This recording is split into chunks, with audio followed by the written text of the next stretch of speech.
윤석열은 사퇴하라! 대통령 윤석열 탄핵소추안 발의되었습니다. 전해드린 대로 야6당이 국회 본회의에서 윤석열 대통령 탄핵 소추안을 보고했습니다. 네, 패널 4분과 함께 자세한 상황 자세히 짚어보도록 하겠습니다. 김민수 국민의힘 전 대변인, 강성필 전 민주당 국민소통위 부위원장, 정혁진 변호사, 조현산 변호사 함께합니다. 안녕하세요. 안녕하세요. 먼저 탄핵안 발의 이후에 야당 목소리부터 들어보겠습니다. 대통령 윤석열에 대한 탄핵안을 발의했습니다. 야당 의원 전체 191명이 모두 다 서명해서 발의했고, 탄핵 사유로는 위헌적이고 위법한 계엄과 그 과정에서 있었던 내란 행위에 대해서 도저히 이대로 묵과할 수 없다라고 생각했고, 더 이상 민주주의가 무너지는 것을 방치할 수 없다. 더 나아가서 국민의 생명과 안전을 지켜야 한다라는 그런 의무감으로 긴급하게 탄핵안을 준비해서 발의했습니다. 지금 들어보신 것처럼 탄핵안이 오늘 새벽에 12시가 넘은 시각에 보고가 됐고요. 이르면 내일쯤 표결이 이루어질 전망인데, 국민의힘에서는 지금 이 탄핵안에 대해서 반대를 당론으로 채택을 했습니다. 어떻게 보셨습니까? 당연한 수순이라고 생각합니다. 지금 국민의힘에서 대통령을 2번 버린다 혹은 정당을 2번 다시 이렇게 마치 해산시키는 것 같은 효과를 가져온다라고 하면 보수 정당이 회복하기 굉장히 힘들 것이다라는 것이 첫 번째 이유일 것 같고요. 그리고 지금 탄핵 소추가 국회에서 통과될 가능성 없지 않겠지만은 설령 소추가 통과된다라고 하더라도 대통령의 계엄 절차 자체에서는 개인적으로는 위헌이나 위법이 없었다라고 봅니다. 절차상에.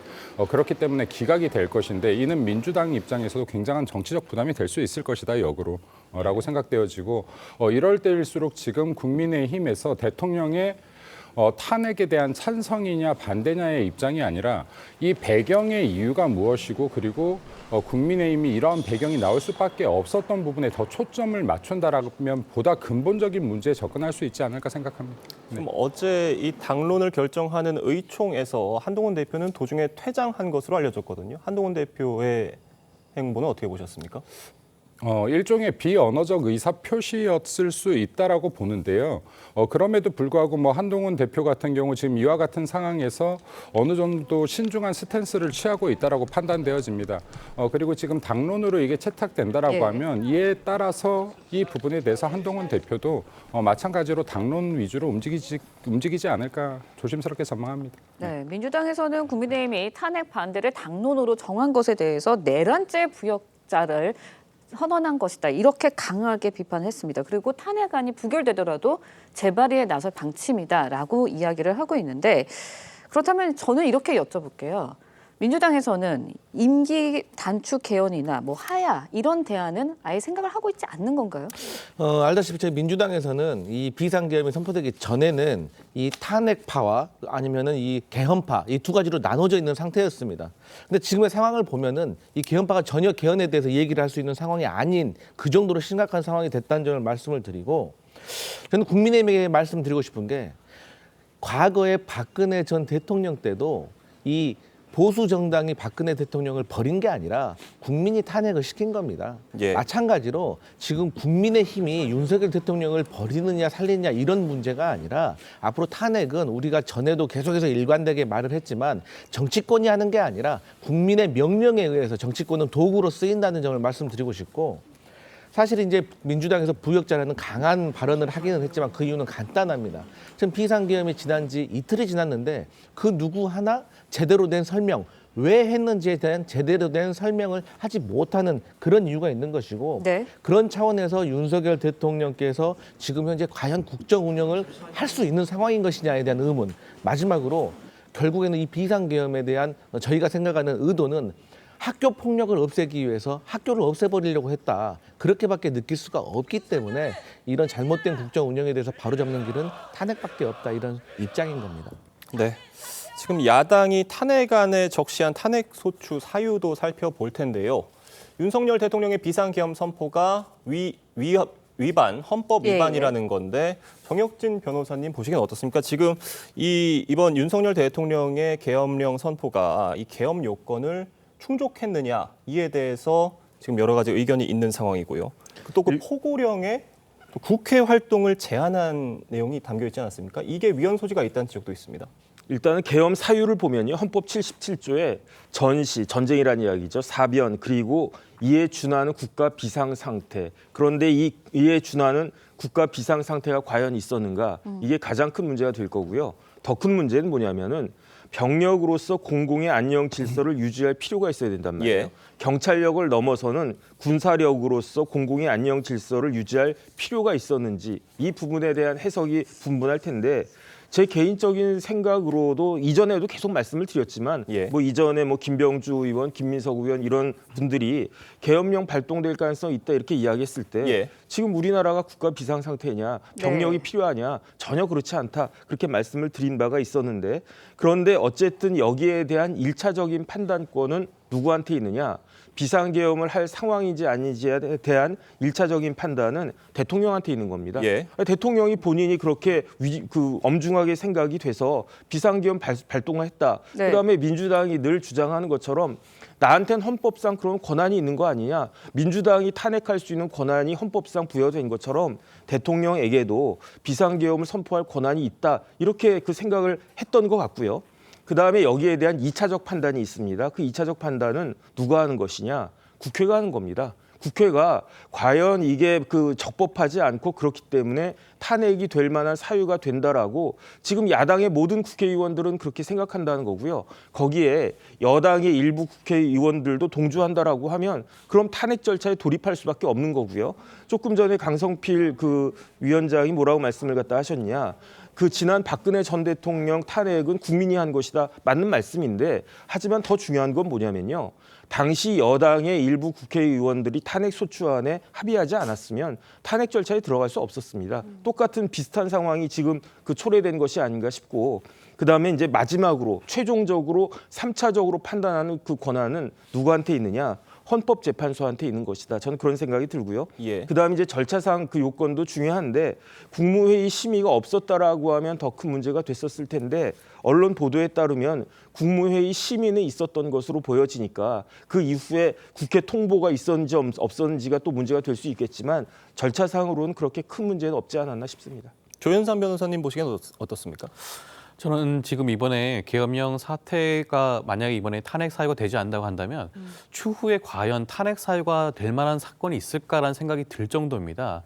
실체적 하자와 절차상 하자 모두 다 따져볼 수가 있는데요. 예. 내용적으로 봤을 때는 그 당시에 계엄령을 선포할 때 윤석열 대통령이 근거로 들었던 사유가 예산안 삭감이라든가 각종 탄핵 절차라고 말씀을 하셨는데 예. 어떻게 그것이 비상한 상황이라고 할 수 있는지 그런 인식 자체가 굉장히 큰 문제라고 할 수가 있겠고요.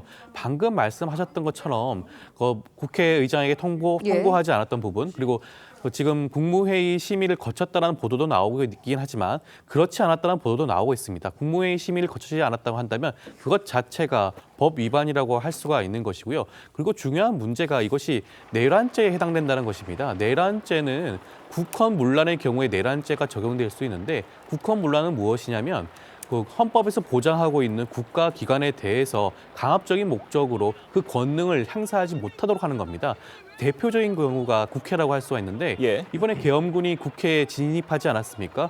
이 창문을 깨고 들어가서 국회의 표결을 방해하려는 그런 목적을 보였는데 그리고 여당, 야당 대표를 체포, 구금할 목적으로 들어간 것으로 보여지는데 이것 자체가 국회의 권능을 해하는 목적이었기 때문에 이것 자체가 내란 목적입니다. 내란죄가 성립이 된다고 한다면 당연하게도 탄핵 사유가 된다는 생각이 들 수밖에 없을 것 같습니다. 네, 알겠습니다. 이번에는요, 내일 국회 탄핵소추안에 대한 표결이 이르면 내일 이루어질 것으로 전망이 됩니다. 그렇기 때문에 표결 상황 좀 지켜볼 텐데요. 국민의힘이 당론으로 탄핵 반대를 정했지만 만약에 표결에서 이탈표가 8표 이상이 나온다면 탄핵안이 가결될 수도 있는 상황입니다. 관련해서 어떤 이야기들이 나오고 있는지 먼저 듣고 이야기 이어가겠습니다. 안에서도 탄핵 소추안 관련된 의견 좀 나오고 있나요? 네, 조금 나오고 있는 것 같은데요. 이번에 비상계엄으로 인해서 많은 국민들께서 유무형의 피해를 입었습니다. 막대한 피해를 입은 부분에 대해서 분명히 대통령이 저는 책임져야 될 부분은 책임을 져야 된다 그래 봅니다. 이준석 의원의 얘기에 의하면 최소 6명 이상의 여당 의원의 탄핵 찬성 의사를 직접 확인했다고 합니다. 네, 여당에서 이탈표가 8표 이상이 나오면 가결이 돼서 헌법재판소로 넘어가는 상황입니다. 그리고 앞서서도 들으셨지만 최소 6명 이상 탄핵 찬성 의사를 밝혔다. 이런 이야기도 들리고 있거든요. 근데 앞서서요. 계엄령 해제안이 국회로 통과될 때 190명 중에 18명 국민의힘 의원들이 참석을 해서 찬성표를 던졌거든요. 어떻게 보세요? 탄핵 소추안이 반반이라고 봅니다만은 탄핵 소추안이 통과되지 않아야 된다라고 생각합니다. 아까 앞서 변호사님께서도 말씀하셨지만은 박근혜 전 대통령 역시 지금 뭐 국민의 심판이나 법의 심판을 넘어서 그 이전에 당에서 탄핵 소추안에 동의를 했기 때문에 탄핵이 되었다라고 보는 것이 맞을 것 같고요. 그리고 지금 이제 가장 논란이 되고 있는 게 내란죄 같아요. 이 부분인데 내란죄를 대한민국 형법에서는 이렇게 기준하고 있거든요. 대한민국 영토의 전부 또는 일부에서 국가 권력을 배제하거나 이건 지금 대통령 행위에서 해당이 안 되죠. 그렇기 때문에 앞서 지금 이제 민주당 측에서 계속 이야기하는 게 국헌을 문란케 했다라는 거예요. 근데 국헌을 문란케 했다라는 뜻은 무엇이냐라고 하면 헌법과 법률이 정한 적합한 절차를 지키지 않았다는 겁니다. 자, 그럼 이거 민주당 이야기 좀 하고 넘어갈게요. 법률과 헌법이 정하는 절차를 지키지 않는 건 민주당이 지금까지 진행했던 18번의 탄핵에서도 마찬가지예요. 예. 여기에 지금 실체적 절차적인 모든 문제들을 다 있습니다. 지금 탄핵 역시도 마찬가지로 실체적인 진실이 있어야지 추진할 수 있음에도 불구하고 이러한 행위들을 통해서 계속해서 국헌을 문란케 하고 있었습니다. 네, 그리고 정권이 움직이지 못하게 잡고 있었어요. 이러한 부분들을 제가 볼 때는 역으로 내란죄라고도 볼 수 있는 부분이 아닌가라고 생각되어집니다. 대통령이 말하고 있는 정말로 윤석열 대통령이나 정권이 한 발짝도 움직일 수 없게끔 헌법 질서를 유린하고 있었던 것 반대로 지금 민주당이 아니냐라는 생각도 할 수밖에 없는 상황이고요. 또 하나 말씀드리고 싶은 것은 민노총 내부에서 지금 100번 이상의 북한 지령문이 발견돼서 유죄 판결까지 받았는데 이러한 민노총이 대한민국의 광화문 광장을 정말 3일이 멀다 하고 다 차지하고 시 집회하고 있습니다. 이런 것들은 과연 대한민국 국민에게 지금 피해를 주고 있는 상황은 아닌가. 이건 역시도 대한민국 위기 상황이라고 충분히 볼 수 있다고 봅니다. 그리고 국보법 위반 6범으로 지금 대한민국 대통령의 탄핵을 청원하고 이를 통해서 지금 민주당이 대한민국 야당이 북치고 장구치고 장단까지 맞춰주는 상황에서 이러한 것들은 지금 대한민국의 내란에 해당하는 것이 아닌가. 저는 이러한 부분들을 좀 객관적으로 검토해 봐야 된다고 판단하고요. 그리고 어떠한 부분들이 진짜 국민들께 큰 피해를 입혔는지도 다시 한번 좀 생각해 볼 필요가 우리 국민의힘 의원들에게도 있다라고 생각합니다. 왜 이러한 행위들에 대해서 강하게 싸우지 못했는가. 그리고 지금 이 탄핵에 대한 이야기들이 지금 나오는 시점에서 앞으로 개인적인 정치적인 이해관계 계산보다도 어떻게 해야지 당이 살고 나라가 사는지 이 후속 조치에 대해서 집중한다라고 하면 결코 탄핵 소추되지 않을 거라고 생각합니다. 강성필 부위원장님께 여쭤볼게요. 지금 김민수 대변인님이 국헌 문란을 일으키는 거는 결국 야권의 책임이 있다 이런 취지로 말씀을 해주셨는데 지금 민주당이 탄핵 사유를 밝히면서 국헌 문란이라고 주장을 한 그 부분은 그 특수부대가 국회로 진입을 해서 이제 본회의 열리는 걸 방해를 하려고 했다. 이 취지잖아요. 그러니까 지금 포고령에 국회 활동을 금지하는 이 내용에 대해서 지적을 한 건데 민주당 내용이 이렇지 않습니까? 맞습니다. 이 헌법 77조 사항에 보면은 이게 비상계엄을 선포를 하게 되면 즉시 국회에 통고하게 되어 있습니다. 이 통고하게 되어 있다는 이 조항을 보면 그야말로 국회는 기능이 정지되지 않았다는 것을 의미하는 것이고 우리가 상권 분립, 행정, 사법, 입법 3개 중에서 이 계엄법에 보더라도 행정기관이라든가 사법부 같은 경우는 계엄 사령관이 통화를 할 수가 있지만 입법부는 배제되어 있는 겁니다. 그렇기 때문에 국회는 기능이 정지되지 않아야 되는데 그럼 국회의 기능이 정지되지 않았는데 무장한 군인들이 창문을 깨고 국회 본청에 진입을 시도하고 또 본회의장으로 진입을 하려고 했다는 것은 국회 본회의장, 그러니까 국회를 해산시키려고 했고 두 번째로는 요인들을 체포하려고 했다는 거죠. 여기서 요인이라는 것은 국회의장, 여당 대표, 야당 대표를 체포하려고 했다는 것이고 이 정황들이 뭐 예를 들어서 그 계엄군이 수갑을 떨어뜨렸다든지 여러 가지 상황에서 사실로 드러나고 있다는 점에 있어서 이것은 국헌 문란, 그러니까 헌법에 의한 국가기관을 강압에 의해서 마비시키려고 했다는 것이 내란죄에 포함된다는 것이고 마지막으로 이러한 것이 이루어진 것에 대해서 야당이 지금까지 탄핵 시도를 하면서 이 국정을 방해했다는 건데 사실 국회의원의 임무가 법에 정해진 헌법의 절차대로 민주주의 원칙 다수결의 원칙에 의해서 본회의장에서 통과시킨 탄핵을 두고 내란죄라고 하는 것은 너무 과한 표현이시다 이런 말씀 드리겠습니다. 예, 한마디만 좀 더 드리고 싶은데 네, 짧게. 아까 제가 네. 형법상 내란죄를 얘기 드렸어요. 근데 국어 사전상 내란죄를 좀 잠깐 말씀드리고 싶은데 정치적 목적으로 벌이는 난이에요. 네, 이게 지금 국가 대권과 헌법의 통치력을 저해하거나 파괴하는 행위. 다른 말로 영무죄라고 합니다. 예. 대통령에게 해당이 없죠. 근데 예를 들어서 내란을 지금 이런 헌법 질서를 흐트리고 있는 게 국회이다. 국회라는 관점에서 본다라고 했었을 때 사실상 이 주동자가 국회라고 봐야 되는 것인데 이 부분이 지금 굉장히 중요함에도 불구하고 윤석열 대통령의 행보를 전 좀 다시 해석할 필요가 있다라고 봅니다. 바로 군권력을 동원하지 않았어요. 1시간 후에요. 그리고 국회에 들어가는 국회의원들 단 한 명도 붙잡지 않았습니다. 물리력으로 못 들어가게 하지 않았습니다. 이것은 지금 그럼에도 불구하고 대통령이 헌법을 수호하겠다는 의지가 있었다. 국회에서 계엄에 대한 해제를 할 수 있는 충분한 시간적 여유, 절차적 여유를 줬다라고 생각합니다. 이런 부분까지 국민들께서 좀 해석을 해주시지 않을까 생각됩니다. 네, 내란죄 이야기가 나왔으니까 저는 두 변호사님께 여쭤볼게요. 윤 대통령의 내란 혐의 적용할 수 있을지 이 부분이 쟁점이 될 것 같아요. 결국은 네네. 어떻게 생각하시나요? 일단 내란죄가 형법에 나와 있거든요. 형법에 어떻게 되어 있느냐. 대한민국 영토에서 국가 권력을 배제할 목적이나 국헌을 문란하게 할 목적으로 폭동을 일으켰을 때가 내란죄가 되는 거예요. 제가 내란죄 관련된 판례들 좀 찾아봤더니 대표적인 게 여순 사건, 그다음에 5.18 민주화 운동 이럴 때 내란죄 여부가 논의가 됐었던 겁니다. 간첩들이 와가지고 간첩 활동을 해도요. 국가보안법으로 처벌받지 내란죄로 처벌받지가 않습니다. 내란죄는요. 아무나 할 수 있는 그런 범죄가 아니에요. 내란죄가 되려면 쉽게 이야기하면 쿠데타 같은 것들이 이루어지는 정도가 돼야 내란죄가 된다라고 저는 생각을 하기 때문에 그렇기 때문에 조금 전에 김민수 대변인 말씀하신 것도 전 동의하지 않습니다. 그 정도 가지고 내란죄가 되지가 않아요. 그러니까 만약에 윤석열 대통령이 아니고 무슨 육군 참모총장이나 아니면 무슨 수방사령관이나 이 정도 되는 사람이 병력을 이끌고 와가지고 대통령 몰아내고 자기가 대통령 하겠다 이런 명백하게 내란죄 되지 않겠습니까? 하지만 윤석열은 장군이 아니잖아요. 윤석열이 대통령인데 대통령이 내란죄를 일으킨다라고 하는 게 그게 말이 됩니까? 그다음에 제일 중요한 건 뭐냐면 헌법 77조 5항입니다. 헌법 77조 5항에 국회가 계엄 해제 요구하면은 계엄 해제하여야 한다 이렇게 되어 있어요. 그러면 윤석열 대통령이 국회가 계엄 해제 요구했을 때 아니다 난 그냥 계속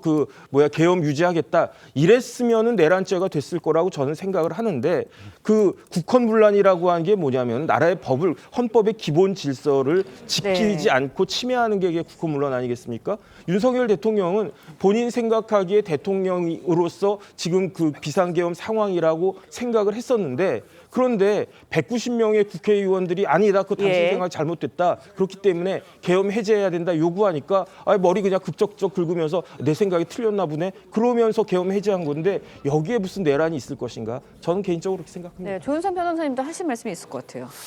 지금같이 사실상 이게 친위 쿠데타라는 말이 많이 나오지 않겠습니까? 친위 쿠데타는 지금 정권을 가진 자가 더욱더 강력한 정권을 지속적으로 유지하기 위해서 하는 것이 친위 쿠데타입니다. 쿠데타가 내란 행위가 아니라고 한다면 어떤 게 도대체 내란 행위일까요? 내란 행위라고 한 것은 국헌문란이라고 우리 형법에 명시되어 있습니다. 국헌문란은 다시 한번 말씀드리지만 국회와 같은 헌법 기관에 대해서 그 권능을 해하는 경우를 일컫는데요. 이러한 사실 분명히 윤석열 대통령이 알고 있었을 겁니다. 근데 프로그램을 살펴보게 되면 국회의 기능을 마비시키고 있어요. 모든 정치 행위를 금하는 조치를 취했고 실질적으로 그다음에 계엄군이 국회에 진입을 해서 국회 기능을 마비시키고자 했습니다. 사실 다수의 그런 국회의원들이 하루빨리 조속히 결의를 해서 망정이지 만약에 계엄군들이 적극적으로 무력 행동을 했다고 한다면 사실 계엄 해제가 쉽지 않았을 수 있는 상황이 발생할 수 있었거든요. 그렇다고 한다면 이것은 성공한 친위 쿠데타가 될 수 있는 상황이었습니다.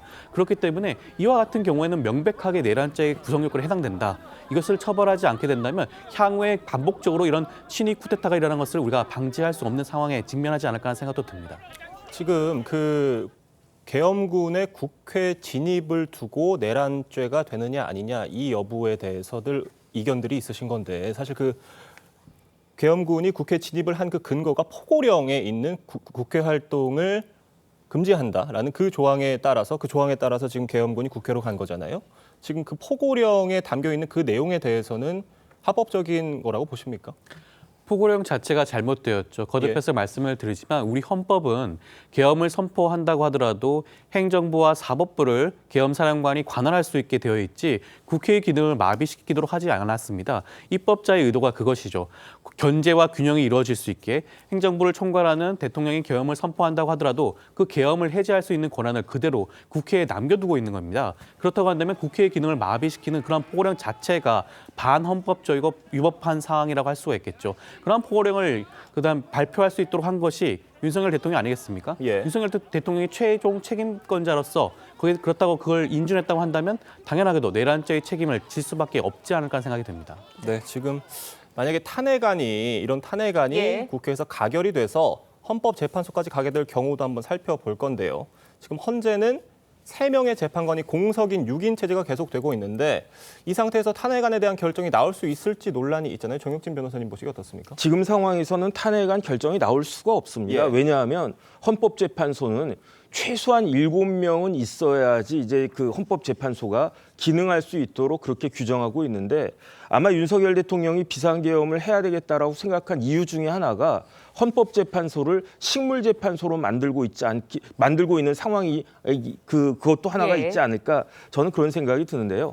헌법재판관 9명으로 구성되어 있는데 3명은 대통령이, 3명은 대법원장이, 그다음에 나머지 3명은 국회에서 지명하고 누가 임명하느냐? 대통령이 임명하도록 되어 있습니다. 그러니까 이 코미디 같은 상황인데요. 만약에 윤석열 대통령이 내가 탄핵될 수 있겠다 그런 생각이 들면 국회에서 3명을 지명해도 대통령이 임명하지 않으면 그만인 겁니다. 그렇게 되니까 이런 코미디 같은 상황을 만든 국회가 지금과 같은 상황이 반전이 있었다라고 해가지고 너무 이렇게 목소리를 높이는 것이 맞는 것인가 저는 그런 생각이 들고 네. 어쨌든 지금 헌법재판소가 식물재판소가 되었기 때문에 이진숙 방통위원장부터 시작해가지고 모든 절차가 쭉 정지되어 있지 않았습니까? 그러니까 하루라도 빨리 국회는 지명을 하고 윤석열 대통령은 지명된 헌법재판관 후보자들을 임명해야 된다. 저 그렇게 생각합니다. 물론 지금 김민수 대변인님이랑 정혁진 변호사님 말씀해 주셨던 지금 현 상황, 야당이 일으키고 있는 현 상황, 입법 폭주, 또 예산농단 이런 것들 윤석열 대통령이 이제 탄핵의 사유로 언급해 주었던 부분들도 일부 사실인 부분들도 없지 않은데 이런 문제들을 해결하기 위해서 과연 계엄을 선포한 게 맞았는지에 대해서 공감할 국민들이 얼마나 될지는 정말 많지 않을 것 같아요. 어떻게 보십니까?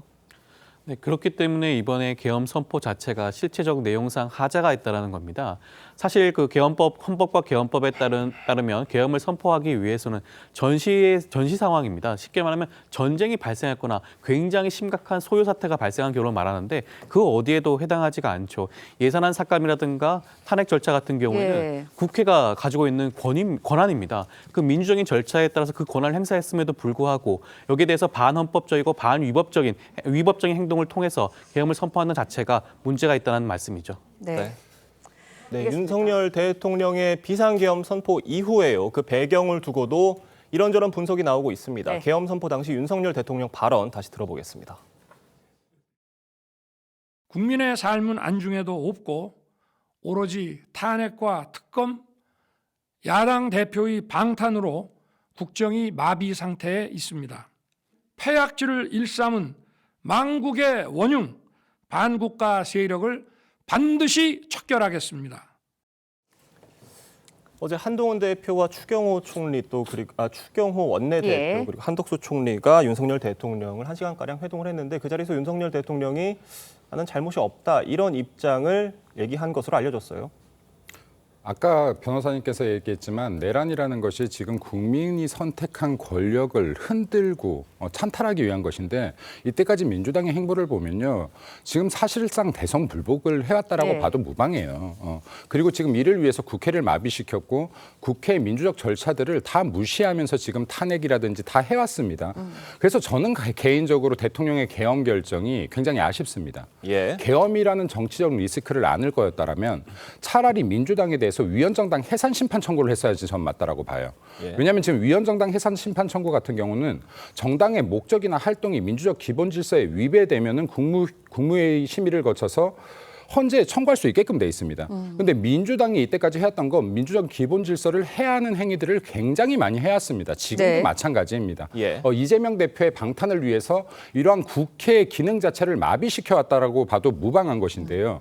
이러한 배경에 대해서 민주당 역시도 반성해야 되는 것이고 또 이러한 민주당을 제대로 저지하지 못했던 국민의힘도 반성해야 되는 것이고 지금 이 상황에서 여야 할 거 없이 이 배경들에 대한 반성도 돌이켜보고 국민을 생각한다라고 하면 지금 대통령에 대한 탄핵을 운운하는 것이 아니라 더 나은 발전 방향을 모색할 수 있는 계기도 만들 수 있다고 생각합니다. 네.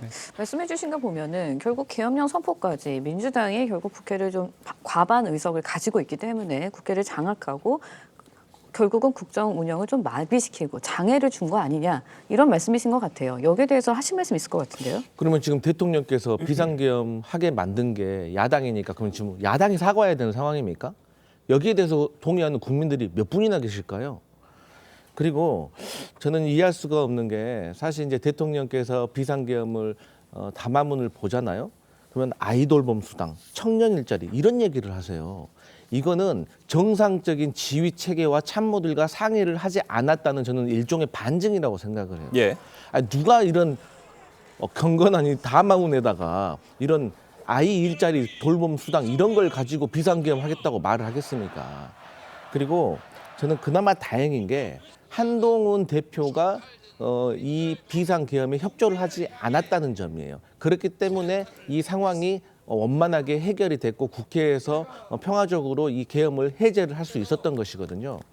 그런데 이 대통령께서는 국회가 과반을 차지하고 있기 때문에 계엄을 해제시킬 수 없도록 만들기 위해서 그래서 저는 국방부 장관과 협의를 통해서 이 군인들 무장한 군인들을 국회에 진입을 시켰다고 생각을 하고 또 그 증거로서 김용현 국방부 장관이 대통령께 사의를 표하고 또 그 국방부 직원들에게 계엄 해제를 지시를 하면서 중과 부적이라는 말을 했습니다. 이게 뭡니까? 수가 부족해서 대적할 수 없다. 이것은 국회 해산까지 시도를 하려고 했던 겁니다.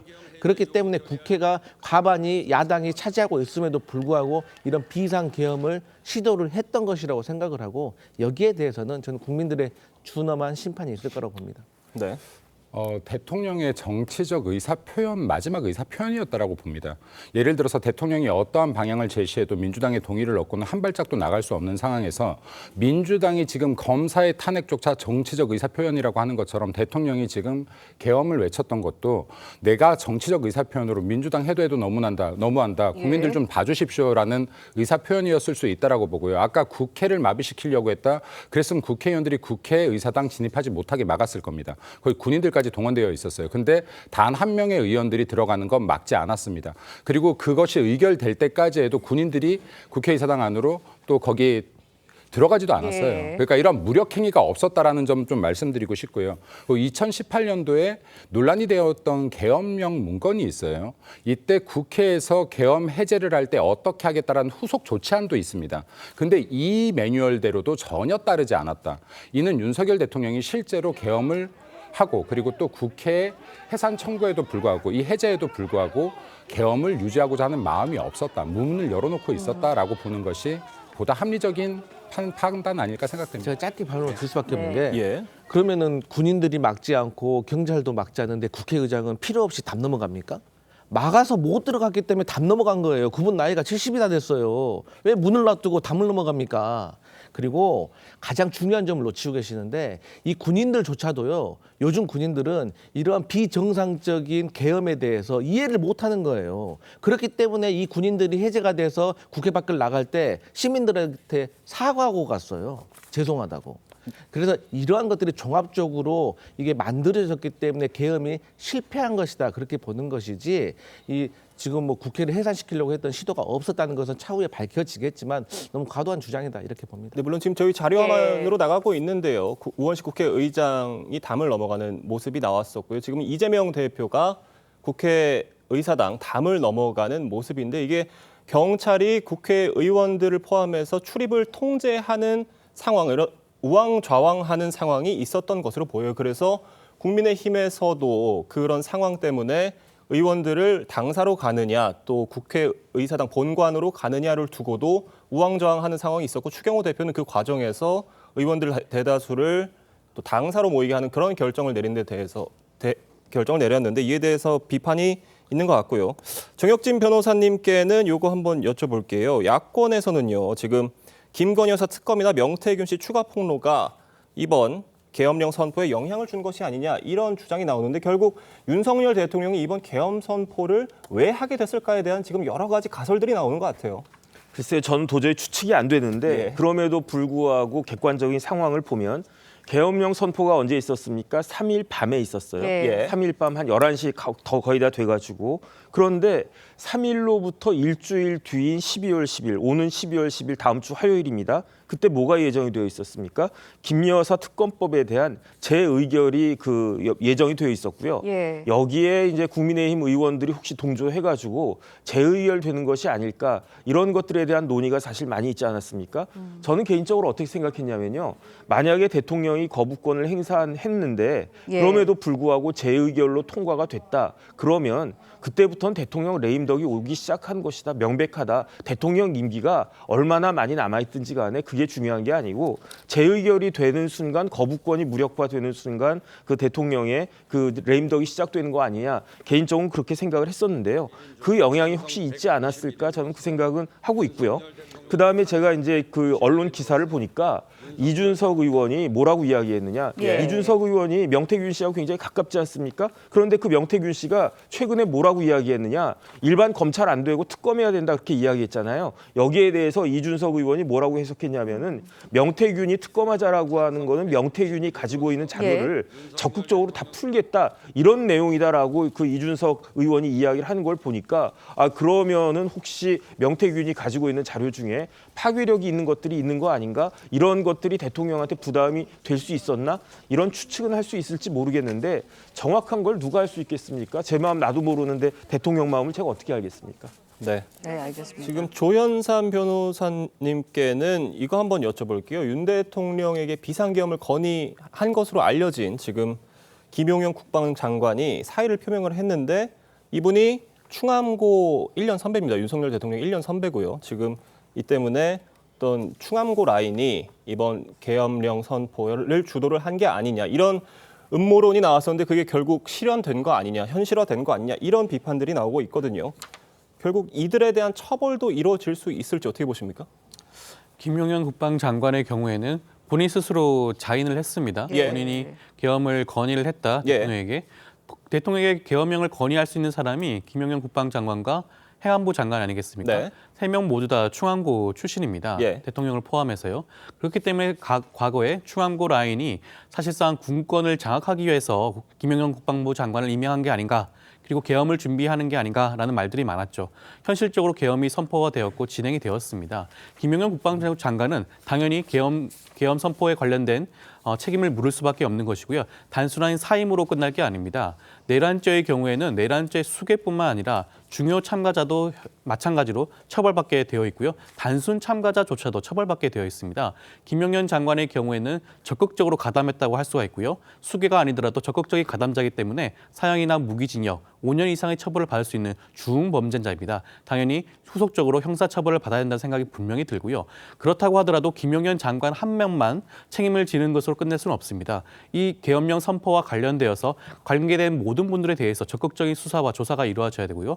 만약에 혐의가 인정이 된다고 한다면 대통령을 포함해서 많은 사람들이 그에 합당한 처벌을 받아야 되는 게 아닌가 생각이 듭니다. 네, 알겠습니다. 강선필 전 부위원장께 좀 여쭤볼게요. 결국은 이제 계엄이 선포됐다가 해제되는 일련의 과정 겪으면서 굉장한 혼란이 있었고요. 이제는 수습을 해야 되는 상황이잖아요. 대통령이 꺼내줄 수 있는 수습카드 뭐라고 보세요? 저는 대통령께서 마지막으로 국민을 위해서 하실 수 있는 행동은 저는 자진 사퇴라고 생각을 합니다. 왜냐하면 이제 탄핵이라는 절차에 들어가잖아요. 우리가 한번 겪어봐서 알겠지만 이미 우리 국민들과 우리나라의 자존심 그리고 해외 시민도까지 떨어질 수 있는 상황이 될 겁니다.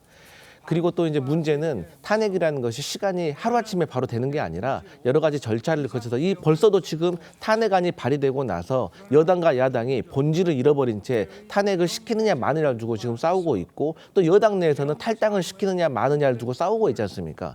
그런데 나중에 또 탄핵 절차에 들어가면 헌재에서 심판을 해야 되는데 지금 또 벌써 헌재 심판 들어가기 전부터 헌법재판관이 6명이네 7명이네 뭐 수가 부족해서 할 수가 있네 없네 또 그러면 국회에서 국회에서 이거 추천을 해야 되네 마네 추천을 하게 되면 누가 이것을 또 임명할 수 있냐 이런 걸 두고 지금 혼란스러워지기 때문에 저는 개인적으로 이런 절차를 모두 다 접어두고 과연 지금 대한민국에서 윤석열 대통령께서 국정 운영을 앞으로 정상적으로 할 수 있느냐에 대해서 묻고 있기 때문에 저는 대통령께서 이것을 전체적으로 조금 정리하는 차원에서 일종의 좀 개헌 같은 카드를 함께 꺼내면서 자진적으로 사퇴하는 것이 어떨까라는 생각을 해봅니다.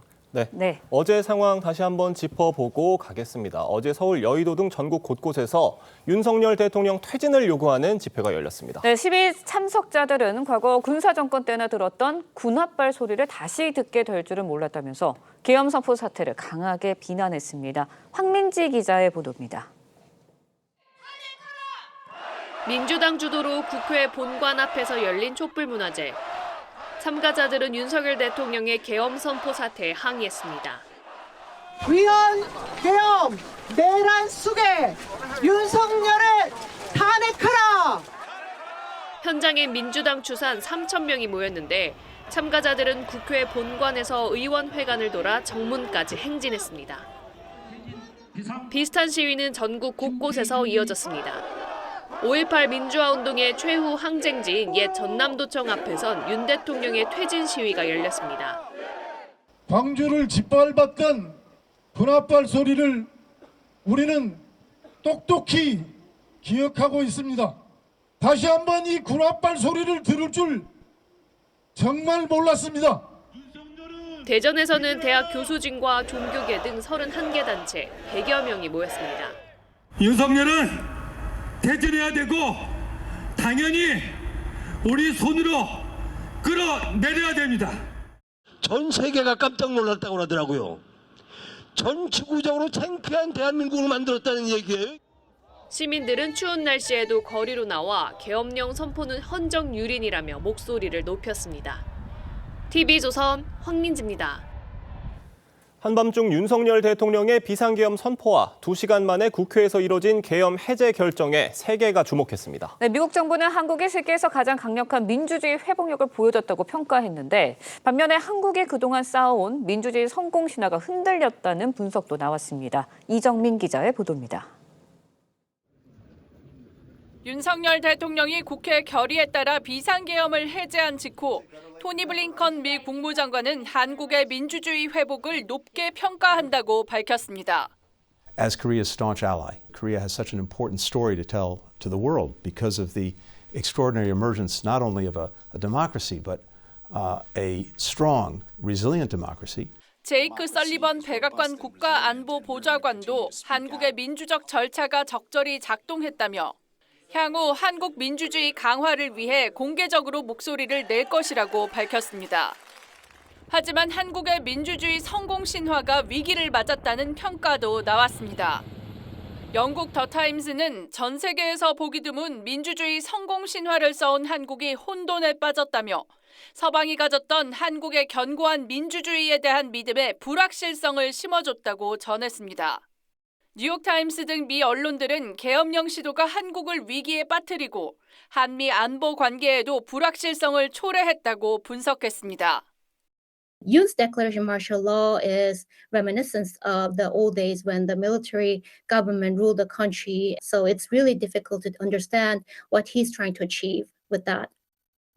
주요국은 한국에 대한 여행주의보를 발령했습니다.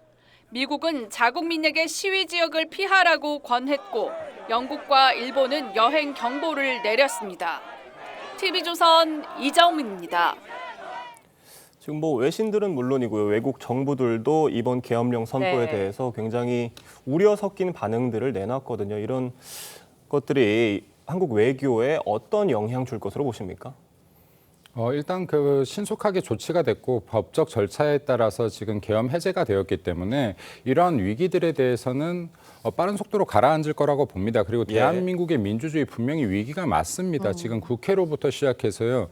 대한민국 민주주의 당연히 대화와 협치가 민주주의의 근간인데 이게 사라진 지 이미 21대부터 오래되었습니다. 그리고 윤석열 대통령의 행위 자체가 국민들로부터의 비판받기는 비판을 피하기는 쉽지 않다라고 봅니다. 하지만 저희도 한번 해석을 해봄이 좋지 않겠는가. 대한민국이 사라져가는 진짜 민주주의에 대해서 다시 복원하고자 하는 노력이었을 수도 있다라고 평가해 주시길 바랍니다. 네, 일단 이번 사태에 대해서 외국의 정상들도 굉장히 관심을 갖고 외국 사람들도 많은 보도들이 나왔거든요. 그런데 우리나라가 외국 정상이랑도 외교를 하잖아요. 그렇다 보니까 이번 사태에 대해서 대통령이 조금 더 설명을 진지하게 더 해줬어야 되는 거 아니냐, 적극적으로 해줬어야 되는 거 아니냐, 이런 지적들도 나오고 있는데 어떻게 보세요? 윤석열 대통령 측에서 당연하게도 대통령 차원에서 이런 계엄 사태에 대해서 진지하게 답변을 하셔야 되는 게 맞습니다. 향후 정상 외교라든가 여러 가지 외교 절차에 있어서 어떻게 다른 정상들을 대할지를 생각해 본다면 과연 지금에 말하는 답변 자체가 납득할 수 있는 수준인지가 좀 의문스럽다고 할 수가 있겠고요. 그래도 그나마 다행인 것은 민주적인 절차를 통해서 계엄이 해제되었기 때문에 우리나라가 얼마나 민주주의가 뿌리 깊게 내려 있는지를 아마 여러 정상분들이 아실 수 있는 기회가 됐다는 점에서는 그나마 다행이라고 생각이 됩니다. 정혁진 변호사님께는 이거 한번 여쭤볼게요. 네. 지금 일단은 진정되는 분위기긴 한데 이 리스크가 계속된다면 우리 경제가 큰 수렁에 빠지는 거 아니냐 이런 우려도 나오고 있습니다. 그러니까요. 정치가 경제와 기업들에 도움이 돼야 되는데 오히려 이거는 발목을 잡은 거 아니겠습니까? 다른 건 다 떠나가지고 윤석열 대통령은 진짜 이런 말도 안 되는 비상계엄 선포로 인해 가지고 우리나라 경제에 큰 부담을 줬다. 이 부분에 대해서만이라도 진솔한 석고되지 않은 그런 사과가 필요한 것이 아닌가 싶습니다. 네, 알겠습니다. 오늘 말씀은 여기까지 듣도록 하겠습니다. 나와주셔서 감사합니다. 고맙습니다.